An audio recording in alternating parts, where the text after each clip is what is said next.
Hey Jessica, what do you want to eat this week? I want weird green soup.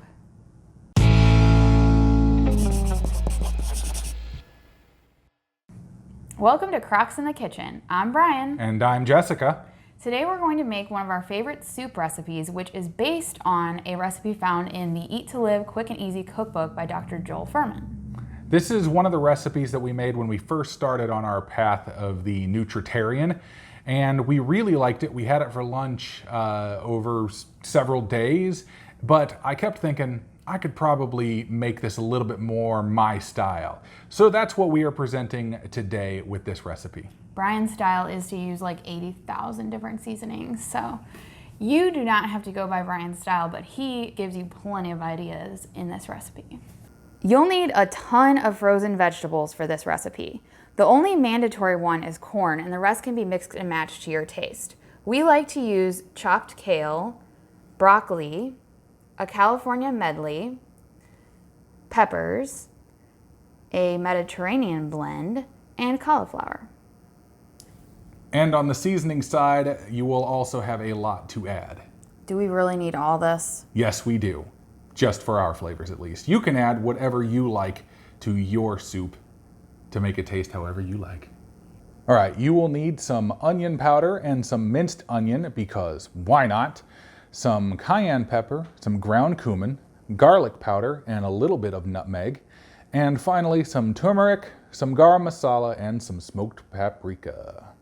And to close this out, you will need some carrot juice, some almond milk, make sure it isn't vanilla, some nutritional yeast, and you can use any kinds of beans that you like. We prefer to use Great Northern beans and red kidney beans if we're going with dry. If you're going with canned, you can go with cannellini and kidney beans as well. You will also need a blender. And you'll need a giant pot. We always like to make a double batch because we like to have some to store in our freezer. So for a double batch, we have two 16-ounce bags of corn. You're going to take one of those 16-ounce bags of corn and put it into the blender. Make sure the corn you put in your blender is at least partially thawed, because if not, you will make corn ice cream, which nobody really wants. It might be tasty. Next, you'll take 4 cups of almond milk, just plain unsweetened almond milk, no vanilla or anything, and pour it into the blender as well.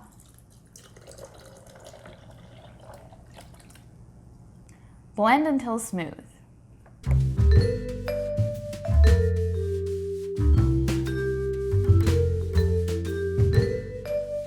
Congratulations, you've made corn milk.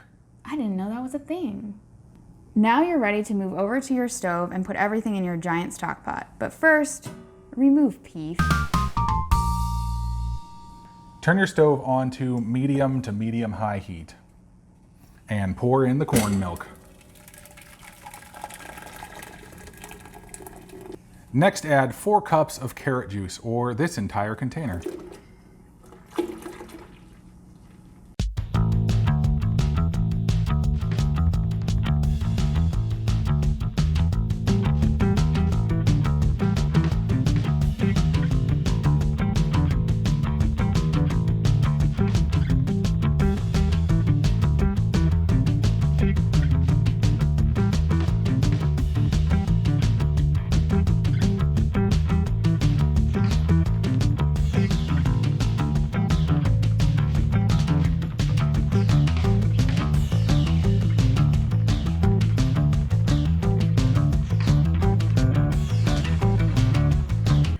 We're going to leave the salt out, but sometimes we will add it to the top of our food when we serve it.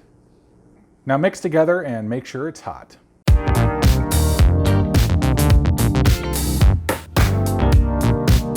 And now it's just as simple as pouring in the rest of your frozen vegetables.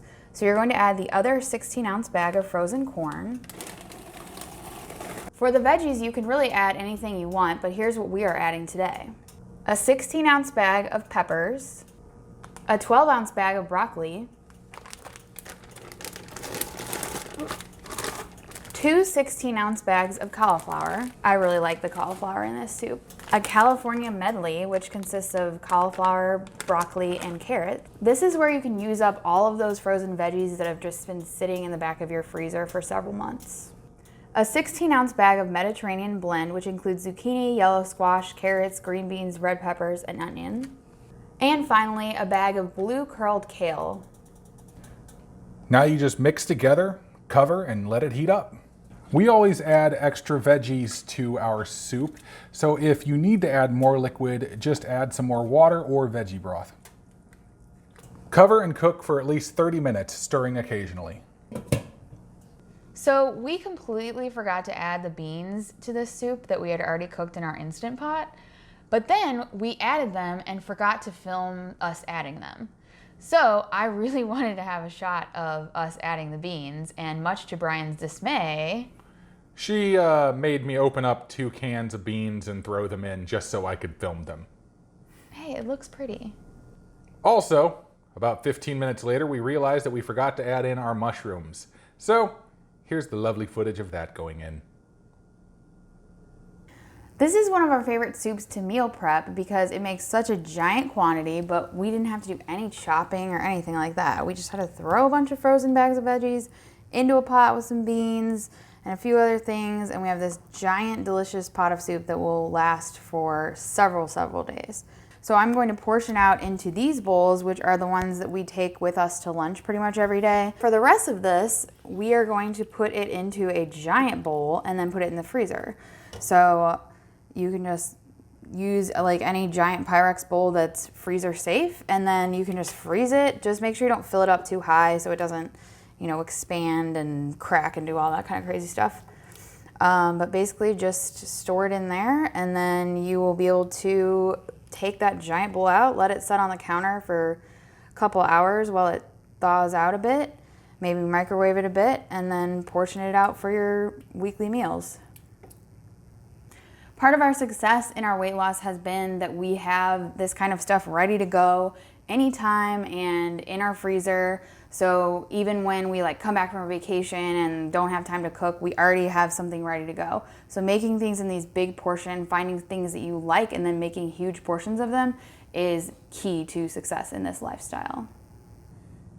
Well, Jessica, you said you wanted weird green soup. I have made you weird green soup, and it only took me 5 hours. So this recipe is actually really simple. It is called a quick and easy cookbook for a reason. Most of the recipes are very simple and easy and quick. It's a bunch of frozen vegetables thrown into a pot. But when you're trying to film it as your second recipe video that you've ever filmed, it takes about 5 hours. Also, we had other interruptions too with dogs and whatnot, but yeah, this entire process has been a learning experience, but Yes.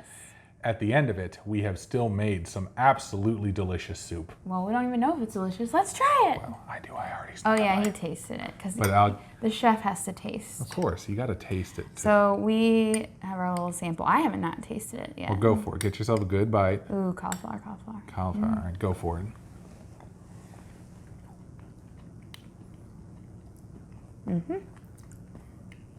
See, the Yep. reason why this soup works, got a nice little bite from it, a little bit of spice from the cayenne.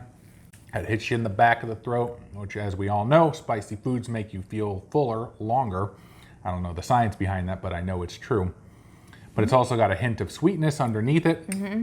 It's got those beans, and it's got all those healthy vegetables and that kale all in there, just packed full of goodness and nutrients, and it is absolutely delicious. It's really good. So I take this to work with me all the time, and because of all the different spices and stuff Brian adds to it, it has a very nice smell. So whenever I heat it up in the microwave at work, everyone's always like, what is that smell? That smells so good. What are you eating? Because everyone's always really curious about what I eat and stuff like that. Anyway, and so I'm like, oh, this is just my weird green soup. Hence, the weird green soup.